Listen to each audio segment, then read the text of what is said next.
बाबा महाकाल की नगरी में हुए दुष्कर्म के मामले में नया मोड़ आया है। तो बच्ची यूपी के प्रयागराज की नहीं बल्कि सतना जिले की बताई जा रही है। इस पर बताया जा रहा है कि बच्ची 24 सितंबर को सतना से लापता हुई थी। वो 24 सितंबर को सतना के बस स्टैंड के जरिए उज्जैन पहुंची थी। और देखिए, इसी पर अब हमारे साथ चर्चा के लिए हमारे साथ एक खास पैनल जुड़ चुका है, जिसमें शोभा ओझा कांग्रेस प्रवक्ता हैं, साथ ही साथ डॉक्टर दुर्गेश केसवानी बीजेपी प्रवक्ता हैं। सर, बहुत स्वागत है आप दोनों का हमारे साथ जुड़ने के लिए। सबसे पहले शोभा जी, आपके पास आना चाहूंगी, क्योंकि जिस तरह से ये मामला सामने आया, काफी ज्यादा हैरान करने वाला मामला। 3 दिन में 3 केसेस सामने आए हैं दुष्कर्म के। आखिर प्रदेश में किस तरह से स्थिति, इसको लेकर क्या कहेंगे? देखिए, प्रदेश में तो एक जंगल राज है और कहने को हमारे मुख्यमंत्री शिवराज सिंह चौहान अपने आप को मामा बताते हैं, लगातार महिलाओं की बात करते हैं, महिलाओं को एक वोट बैंक की तरह इस्तेमाल करते हैं। लाडली बहना, लाडली भांजी, भतीजी, तमाम चीजें बातें करते हैं। पिछले 18 साल में आप नेशनल क्राइम ब्यूरो की रिपोर्ट उठा के देखिए तो आपको स्थिति साफ हो जाएगी। लगातार नंबर 1 पर हम रहते हैं महिला अत्याचार के मामले में, और कम से कम 8 घटनाएं रिपोर्ट होती है प्रति आर, जो कि बहुत ही चिंताजनक है। और बिल्कुल, कहीं ना कहीं ये चिंताजनक स्थिति है प्रदेश में, जहां पर एक तरफ प्रदेश में बेटियों के मान की बात कही जा रही, सम्मान की बात कही जा रही है, आत्मनिर्भर बनने की बात कही जा रही है, तो वहीं दूसरी ओर इस तरह के मामले सामने आ रहे हैं। हमारे साथ बीजेपी प्रवक्ता दुर्गेश केसवानी भी जुड़े हुए हैं। सर, आपकी ओर रुख करना चाहूंगी, क्योंकि जिस तरह से मामले लगातार सामने आ रहे हैं, प्रदेश सरकार कई वादे कई दावे करती हैं बेटियों के लिए, आखिर यहाँ पर ऐसा मामला सामने आया, क्या कदम सरकार की तरफ से? देखिए अश्मिता जी, इस तरह की कोई भी बातें जब निकल कर आती हैं तो निश्चित रूप से दुखद होती है। और कानून अपना काम कर रहा है। कल माननीय गृह मंत्री जी ने स्पष्ट एसआईटी का गठन कर लिया था। 5 ऑटो ड्राइवर भी अभी तक गिरफ्तार हो चुके हैं। कानून अपना काम कर रहा है। मध्य प्रदेश में कानून का राज है। मुख्यमंत्री शिवराज सिंह चौहान जी, गृह मंत्री डॉक्टर नरोत्तम मिश्रा जी, कानून अपना काम कर रहा है। पर इस बात में अश्मिता जी देखना ये चाहिए कि किस तरह से कांग्रेस अपनी राजनीतिक रोटियां सेकने के लिए सामने खड़ी हो गई। अभी शोभा जी ने बताया कि मध्य प्रदेश 2 पर है। नंबर 1 पर कौन है? इन्हीं के द्वारा शासित राजस्थान में ये सब नंबर 1 पर है। पर राजनीति, इन चीजों से, राजनीति से बचकर क्या हम अच्छा कर सकते हैं, क्या हम और उनको कैसे, उनके लिए हम खड़े रह सकते हैं, उस पर ज्यादा ध्यान देना चाहिए। राजनीति के लिए अनेक अवसर मिलते हैं और सारा दिन हम राजनीति ही कर रहे हैं इन बातों पे, जो कांग्रेस देख जो कर रही है। पर इन चीजों से बचते हुए कभी जनता के हित की भी बात करने की, उठाने का काम करना चाहिए। आप क्यों अभी जो 2-3 मामले हैं उनमें तो एक इनके कांग्रेस के नेता का ही मामला सामने है वहां पे। पर हम उसको भी राजनीति में न जाते हुए त्वरित कार्रवाई हमारी पुलिस कर रही है, सरकार कर रही है। और मुझे लगता है कि कानून किसी को भी बख्शने वाला नहीं है।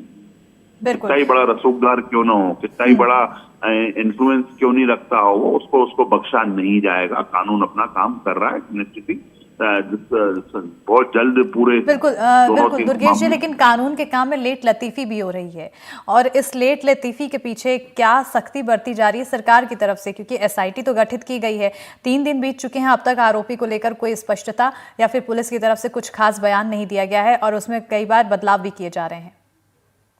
नहीं, इसमें तो 5 ऑटो ड्राइवर हिरासत में हैं अभी इसमें, और सबसे बातचीत पूछताछ चल रही है, और कहीं लेट लतीफी नहीं है।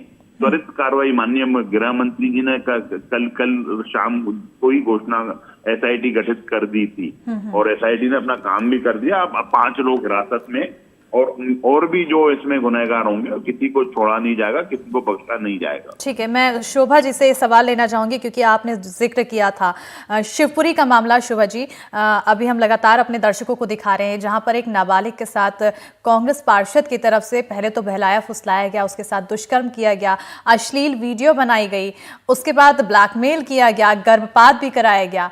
आखिर आप ही के कार्यकर्ता इस तरह का कृत्य कर रहे हैं, क्या एक्शन ले रहे हैं आप?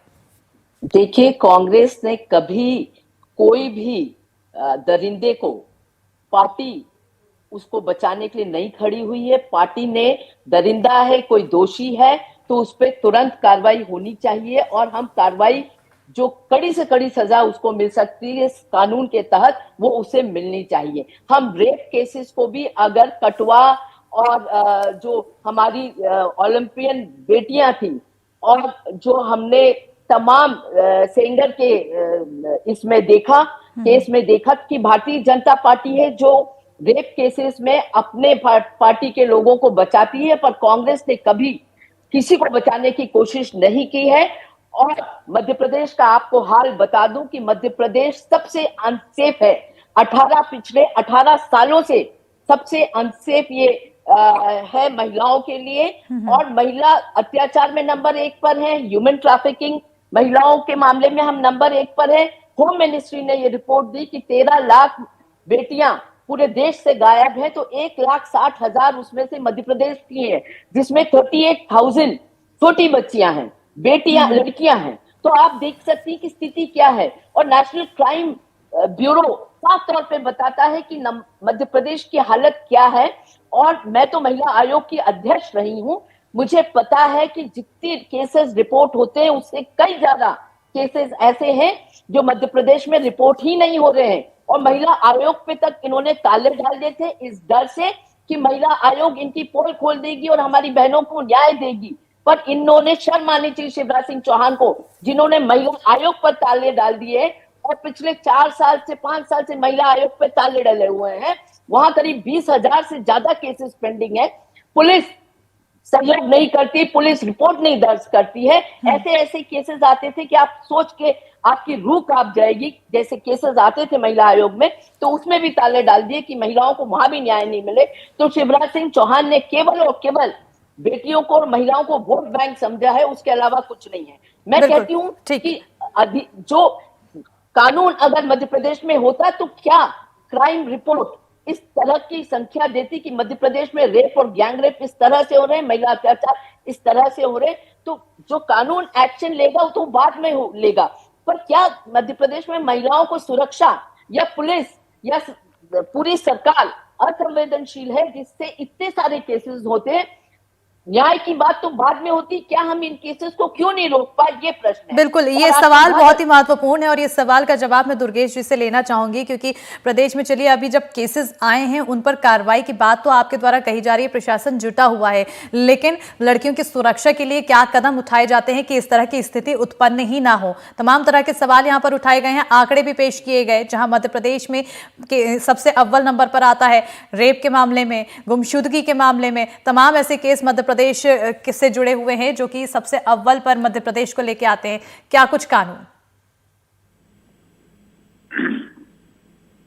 देखिए अश्विता जी, जो हमारी कांग्रेस की प्रवक्ताएं हैं वो मध्य प्रदेश को जितना बदनाम कर सकती हैं उस सब बातें कर रही हैं, पर इनको यह भी बताना चाहिए कि जब इनकी 15 महीने की सरकार को बता दो, क्राइम ब्यूरो की रिपोर्ट मैं नहीं बना ये तिलमिलाएंगी, ये बिलबिलाएंगी, ये विचलित होंगी। ये इनका कांग्रेस का यही है, सिर्फ कैसे भी करके राजनीतिक रोटियां सेकने का काम करने का। बिल्कुल दुर्गेश जी, लेकिन सीधा सवाल है कि आखिर लड़कियों की सुरक्षा के लिए क्या कुछ प्रावधान? शर्म आनी चाहिए, आपको शर्म आनी सरकार चाहिए कि अपने मध्य काम प्रदेश कर में रही महिलाओं है। की ये तो झूठ फैलाने का एक काम कर सेकंड रही शोभा है। जी, जवाब ले लेते हैं। ये राहुल गांधी की पार्टी की नेता है, ये झूठ फैलाने का काम करेंगे, ये छल करने का काम करेंगे, ये कपट करने का काम करेंगे, धोखा देने का काम करेंगे। शायद आपको ऐसी कोई कहाँ पे FIR दर्ज नहीं हुई है, ये जरा बताया तो सही। त्वरित FIR दर्ज की जाती है, त्वरित FIR। बिल्कुल दुर्गेश जी, FIR दर्ज की जाती है, FIR दर्ज की जा रही है, लेकिन केसेस क्यों आ रहे हैं? सुरक्षा के लिए क्या इंतजाम है? ये सीधा सवाल है। 3 दिन में 3 केसेस सामने आ चुके हैं और आप सीधा उसको नकार रहे हैं। सीधा सा जवाब इसमें ये दीजिए कि आखिर लड़कियों की सुरक्षा के लिए क्या कुछ कदम? पूरी बात सुन लीजिए मेरी, इनको इंटरप्ट करने से रोकिए बिल्कुल आप उनको। शोभा जी 2 मिनट रुक जाइए, उनका जवाब लेने दीजिए। यह वो सरकार भी नहीं है अश्मिता जी जिसमें कमलनाथ जी कहते थे कि मुझे अपने गृह मंत्री के लिए FIR लिखवानी पड़ेगी, मिल नहीं रहे। त्वरित कार्रवाई की जा रही है, त्वरित उन पे। दुर्गेश जी, आपसे सिर्फ एक सवाल पूछा है, सुरक्षा के क्या इंतजाम? 3 दिन में 3 केस, आखिर ये केस क्यों आ रहे हैं लगातार? देखिए अश्मिता जी, ये मैंने आपसे कहा ना, ये जो भी केसेस आ रहे हैं ये निश्चित रूप से दुखद है। पर सरकार अपना काम कर रही है। जब सरकार कानून अपना काम कर रहा है, कहीं किसी चीज में लड़कियों की सुरक्षा के लिए क्या प्रावधान? सुरक्षा के लिए सभी प्रावधान है। अनेक हर जिले में महिला डेस्क है, हर जिले में महिला थाना है। अगर कहीं पे भी किसी को कोई ऐसे लेके लड़कियों को सुरक्षा की कहीं कोई भावना आती है तो निश्चित रूप से वहां से टीआई से संपर्क करके ठीक है उनको दुर्गेश जी, क्योंकि आपने भावना का जिक्र किया और अब हम लगातार उज्जैन की खबर पर बने हुए हैं और उज्जैन में क्योंकि वो बच्ची दिव्यांग थी, वो इस काबिल भी नहीं थी कि वो बता सके। मेरा आपसे ये भी निवेदन है कि आप शिवपुरी वाले में क्या करना चाह रहे हैं ये कांग्रेस के लोग? ये राजनीतिक काम करना चाह रहे हैं या अरे आप कटौती की बात करें, शिवपुरी में तो हमने कह दिया कि आप सूली चढ़ा दीजिए, उस आदमी को आप फांसी दे दीजिए। तो आप ये बताइए कि वो पेंसिल बच्चियों जिन्होंने हिंदुस्तान का नाम किया था उनका क्या हुआ? उनको न्याय क्यों नहीं मिला? सेंगर के मामले में क्यों सुप्रीम कोर्ट को कूदना पड़ा? ये कांग्रेस पार्टी वो नहीं है जो महिला एक एक कर जवाब दीजिए प्लीज, एक एक कर जवाब दीजिए, क्योंकि समझ नहीं आ रहा है कौन क्या बोल रहा है। सवाल जो पूछा जा रहा है उसका जवाब क्लियर नहीं हो पा रहा है। सीधा सवाल, लड़कियों की सुरक्षा के लिए दुर्गेश जी क्या कुछ कदम सरकार की तरफ से उठाए जा रहे हैं? शोभा जी आपके लिए सवाल, क्योंकि कांग्रेस के कार्यकर्ता अगर इस तरह का कृत्य करेंगे तो आने वाले समय में आप क्या छवि दिखाएंगे? अच्छे से समझ लीजिए कि दरिंदे होते हैं, उनका कोई धर्म, उनका कोई पार्टी नहीं होती, उनको तुरंत उनको कड़ी कार्रवाई करके उनको। बिल्कुल दुर्गेश जी, बार बार आप क्योंकि कांग्रेस पार्षद पर सवाल कह रहे हैं कि आखिर शिवपुरी में क्या कांग्रेस कदम उठाएगी, उनकी तरफ से जवाब दिया जा रहा है, लेकिन आपकी तरफ से अभी भी स्पष्टता नहीं की जा रही है कि आखिर क्या कुछ कदम है। आपके द्वारा कहा जा रहा है कि कई तरह के प्रावधान है, उसके बाद भी केसेस कैसे आ रहे हैं दुर्गेश जी? देखिए, हमने सख्त से सख्त सजा का कानून, फांसी की सजा का कानून हमारे ही समय में पारित हुआ था अश्मिता जी, और हम त्वरित फास्ट ट्रैक कोर्ट के माध्यम से केसों में सजा दिलाने का काम करते हैं। पर राजनीति करने का काम कांग्रेस कर रही है। हमने तो स्पष्ट कठोर से कठोर कार्रवाई की जाएगी, एक भी आरोपी बख्शा नहीं जाएगा। प्रशासन का खौफ क्यों नहीं? प्रशासन का खौफ क्यों नहीं है? जब उज्जैन का मामला सामने आया तब लोगों द्वारा प्रशासन को जानकारी दी गई, फोन कॉल्स किए गए, लेकिन प्रशासन वहां पर देर से पहुंचा, क्या वजह आखिर? दुर्गेश जी रिपीट करिएगा। प्रशासन का खौफ लोगों पर क्यों नहीं है? जब उज्जैन का मामला सामने आया, लोगों द्वारा पुलिस को फोन किया जा रहा था, बार बार बुलाया जा रहा था, प्रशासन वहां पर लेट से क्यों पहुंचा? प्रशासन इसको लेकर बिल्कुल सक्रिय नहीं। देखिए, जैसे ही मामला इसका जवाब मैं देती हूँ। देखिए, मैं आपको बार बार आप वही बात पूछ रही हैं अश्मिता जी, मैं आपको बता रहा हूं कि त्वरित एसआईटी का गठन किया गया, 5 लोग गिरफ्तार हो गए हैं, सख्त से सख्त काम किया जाएगा, फास्ट ट्रैक के माध्यम से चलेंगे, केसेस चलेंगे, उनको कठोर कार्रवाई करवाने का। बिल्कुल दुर्गेश जी, बार बार सवाल इसीलिए पूछा जा रहा है क्योंकि आप जवाब बिल्कुल भी स्पष्ट नहीं दे रहे हैं। शोभा जी, आपसे मैं जानना चाहूंगी क्योंकि आप कह रही थी इसका जवाब स्पष्टता से जवाब दे रहा हूं। बिल्कुल दुर्गेश जी, अब शोभा जी जवाब दे रहा हूँ। पूरे मध्य प्रदेश का हाल ये है कि पुलिस प्रशासन हो, मुखिया शिवराज सिंह चौहान हो, ये पुलिस प्रशासन और मुखिया दोनों पूरी तरह से असंवेदनशील है महिला अत्याचार को लेकर। आज हाल ये है कि 27 जुलाई को मैहर, जो कि दूसरा एक रिलीजियस प्लेस है, वहां एक मासूम बच्ची के साथ बलात्कार होता है। सागर में एक दलित बिटिया के साथ छेड़खानी होती है, उसकी शिकायत पुलिस को करती है, वो कोई उसकी सुनवाई नहीं होती क्योंकि भारतीय जनता पार्टी का एक नेता उसमें इन्वॉल्व था। और उसके बाद जब बच्ची के भाई पे दबाव डालते हैं इतना कि भारतीय जनता पार्टी के गुंडे उस बच्ची के भाई की हत्या कर देते हैं और मां को निर्वस्त्र करके घुमाते हैं और पुलिस कार्रवाई नहीं करती। तो आप सोच सकते हैं ऐसी स्थिति में मध्य प्रदेश में दबंग और इस तरह के दरिंदे कितने बेखौफ होके घूम रहे हैं। कानून का कोई डर नहीं है, उनको पता है कि हमारी पार्टी सत्ता में है, एन कैन प्रकार हम बच जाएंगे। आज मध्य प्रदेश की हालत यह है कि चाहे दलित, आदिवासी, गरीब, आम महिला हो, चाहे 5 साल की बच्ची हो, चाहे 80 साल की बूढ़ी महिला हो, कोई भी सुरक्षित नहीं है।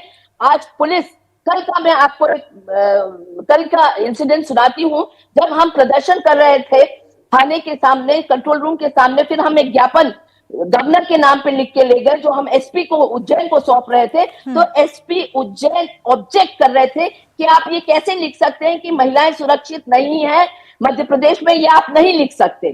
तो ये तो मानसिकता यहाँ के पुलिस प्रशासन की है।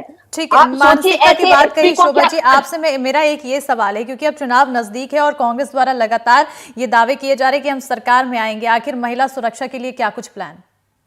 देखिए, महिला सुरक्षा कांग्रेस 14 में जीती थी, जब मुख्यमंत्री कमलनाथ जी पहली बार पुलिस हेडक्वार्टर गए। उन्होंने बहुत सख्ती से कहा कि मैं जीरो टॉलरेंस रखूंगा महिला अत्याचार के मामले में। और आप आंकड़े उठा के देखिए, 2018 और 19 के जब तक 15 महीने कांग्रेस की सरकार थी, महिला अत्याचार में गिरावट आई। और वो गिरावट इसलिए आई क्योंकि मुख्यमंत्री संवेदनशील थे, प्रशासन संवेदनशील बना। पर जब मुख्यमंत्री संवेदनहीन होते हैं तो प्रशासन भी संवेदनहीन होता है, और महिला अत्याचार को वो बिल्कुल नहीं आंकते, चाहे कुछ हो जाए। आज एफआईआर दर्ज कराना मध्य प्रदेश में एक चैलेंज है महिला अत्याचार में, और हम देखते हैं कि पुलिस प्रशासन दोषियों के साथ खड़ा मिलता है। और यही कारण है, मैं तो एक बात पूछती हूँ मुख्यमंत्री से कि क्यों उन्होंने ताले डाल के रखे महिला आयोग में पिछले 5 साल, और क्यों पुलिस प्रशासन असंवेदनशील है। और मुख्यमंत्री वैसे तो लाडली बहना, लाडली भांजी भतीजी दिन भर करते हैं, कल से चुप्पी क्यों साधे हुए? क्या उनका कर्तव्य नहीं था कि वो तुरंत पहुंचते, इंदौर पहुंचते, वो बच्ची को जहां रेफर किया था, तो एक मैसेज पुलिस प्रशासन में जाता, पूरे मध्य प्रदेश में जाता? पर नहीं, उनको उस बात की फुर्सत नहीं, क्योंकि महिलाएं उनके लिए केवल और केवल वोट बैंक। ठीक है दुर्गेश जी, प्रशासन पर नकेल किस तरह से कसा जाएगा, प्रशासन पर सख्ती किस तरह से बरती जाएगी ताकि इस तरह के मामलों पर जल्द से जल्द एक्शन लिया जा सके? देखिए, त्वरित कार्रवाई की जाती है, इसीलिए हमारी जो कांग्रेस की साथी है ये बार बार एनसीआरबी के आंकड़े की बात कर रही है। हम किसी भी मामले को रोकने का काम नहीं करते, तुरंत एफआईआर कर तुरंत कार्रवाई करने का काम करते हैं। फास्ट ट्रैक के माध्यम से केसेस जल्दी से जल्दी अपराधी को सजा मिले, नर पिशाचों को सजा मिले, इसके लिए हमारी सरकार काम करती है। कितना ही कोई रसूखदार क्यों न हो, उसके मकान उसको ध्वस्त करने का काम, उसके अतिक्रमणों को ध्वस्त करने का काम, सख्त सख्त सजा देने का काम सब कानून करता है। और हम निश्चित रूप से और कठोरतम बात कैसे क्या हो सकती है उस पर काम करेंगे। ठीक है, एक छोटा सा सवाल ये, क्योंकि आपकी सरकार में हम देख रहे हैं लड़कियों की क्या स्थिति है, 3 दिन में 3 केसेस सामने आ चुके हैं। अब आने वाले समय में चुनाव नजदीक है, क्योंकि कांग्रेस से हमने पूछा कि क्या आगे आने वाले समय में कदम होने वाले महिलाओं की सुरक्षा के लिए, आपकी तरफ से क्या कुछ ठोस कदम होंगे? देखिए, हम सख्त कदम उठाने की बात के हम पक्षधार हैं। अगर कोई भी नर पिशाच, कोई भी रसूखदार, कोई भी माफिया हो, उसको ध्वस्त करने का काम हम लोग करते हैं। आप अगर पूर्व में देखेंगे कि हमने डकैतों की समस्याओं को अगर खत्म करने का, क्योंकि कांग्रेस के समय तो डकैत थे, उनको ध्वस्त करने का काम हमने किया। सिमी नेटवर्क को ध्वस्त करने का हमने काम किया। और भी हमने इनके समय पे तो इनके जो गृह राज्य मंत्री थे, उन्हीं को ही डकैतों ने, उनको नक्सलाइट्स ने वो कर दिया था।